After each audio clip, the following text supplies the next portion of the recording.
Hello friends, welcome to my channel technical Syed में। और आज का हमारा टॉपिक है CSS बॉक्स साइजिंग प्रॉपर्टी के बारे में। तो चलिए शुरू करते हैं। तो सबसे पहले हमारे पास ये दो डिफ के एलिमेंट्स हैं और इन दोनों डिफ के एलिमेंट्स को हमने ग्रीन कलर का बॉर्डर दिया है। और इन दोनों डिफ के एलिमेंट्स के अंदर हमारे पास ये एक स्पैन का एलिमेंट है और एक ये हेडिंग का एलिमेंट है।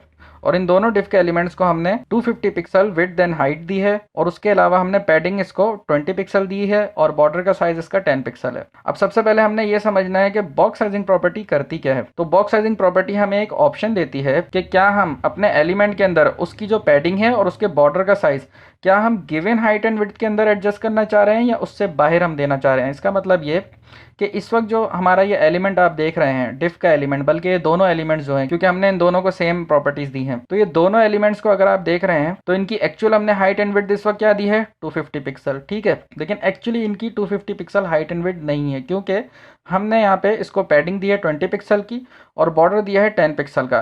तो अब कैलकुलेट करते हैं कि इस पूरे एलिमेंट की असल हाइट एंड विड्थ क्या है। तो उसके लिए हम यहाँ पे आ जाते हैं।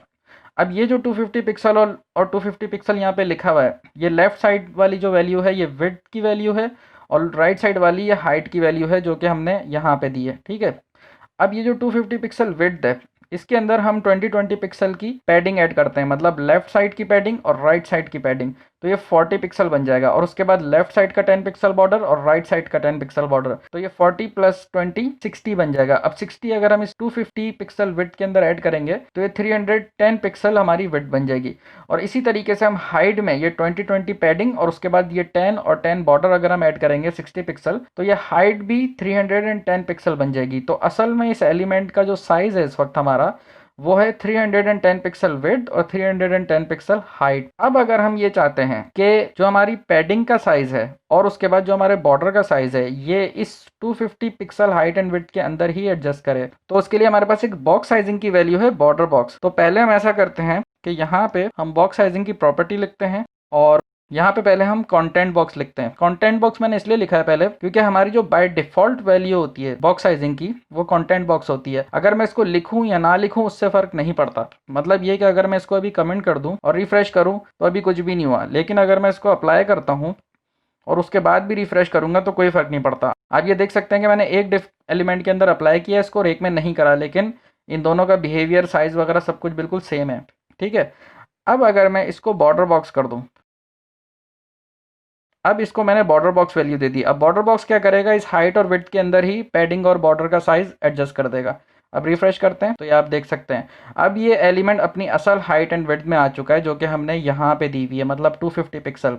अब अगर हम यहाँ पे आते हैं तो ये इसकी कंटेंट वैल्यू है। अब ये 250 के बजाय अब ये 190 और 190 शो कर रहा है। ये 190 और 190 कैसे हो गई, क्योंकि पैडिंग और बॉर्डर ने इसकी हाइट और विड्थ यूज़ कर ली है। और पैडिंग और बॉर्डर हमारा कितना है 60 पिक्सल। मतलब ये कि टोटल अगर हम देखें लेफ्ट और राइट पे और टॉप और बॉटम पे अगर हम इन दोनों को कैलकुलेट करें तो ये 60 पिक्सल बनता है। और 60 पिक्सल अगर हम यहाँ 250 से माइनस कर दें, इसकी वेट में से 60 पिक्सल अगर हम माइनस कर दें और हाइट में से भी माइनस कर दें तो फिर ये 190 और 190 बन जाता है। तो ये असल में फ़ायदा होता है बॉर्डर बॉक्स की वैल्यू का और असल में यही बेनिफिट है बॉक्स साइजिंग का, जो असल बेनिफिट है। अब इसके अंदर एक इंपॉर्टेंट चीज़ और है कि अगर ये एलिमेंट जो है, अगर ये एलिमेंट इस डिव एलिमेंट के बॉर्डर से बाहर आ जाते हैं, अगर इस बॉर्डर को क्रॉस कर देते हैं तो फिर क्या करना है। ऐसा करते हैं इस डिव एलिमेंट के अंदर एक हेडिंग और ऐड कर देते हैं।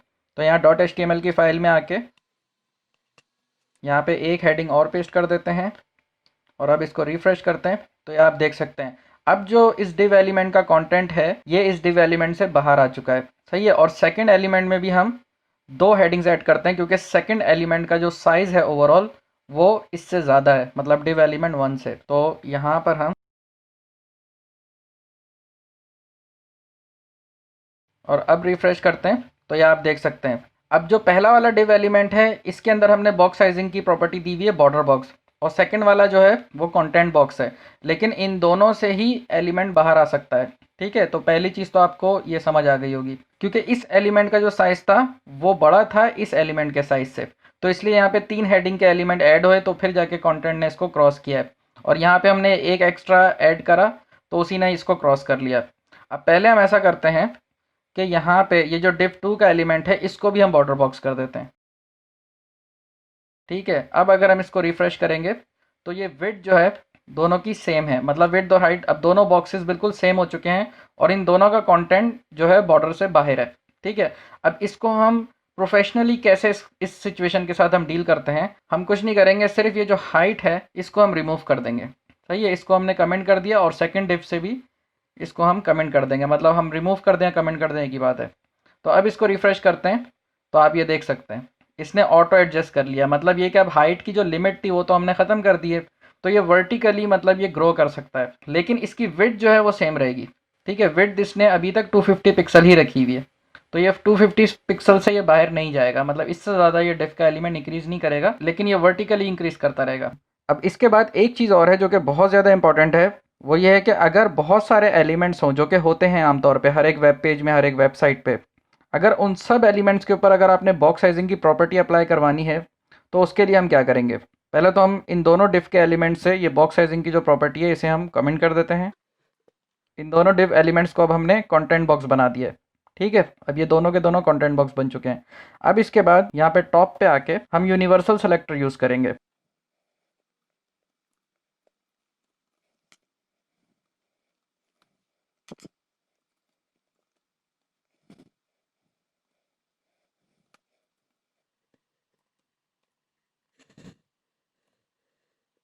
ठीक है, अब इसके बाद हम यहाँ पे इसको रिफ्रेश करेंगे तो ये आप देख सकते हैं इन दोनों एलिमेंट्स के ऊपर बॉर्डर बॉक्स की जो वैल्यू है वो अप्लाई हो चुकी है।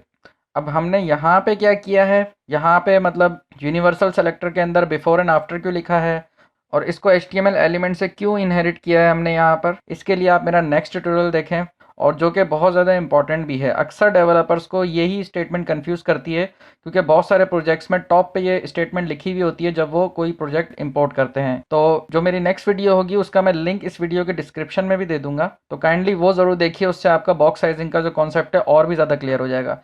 तो अगर आपको वीडियो पसंद आई है तो इसे लाइक करें और चैनल को सब्सक्राइब करें। तो मिलते हैं नेक्स्ट वीडियो में। Thanks for watching.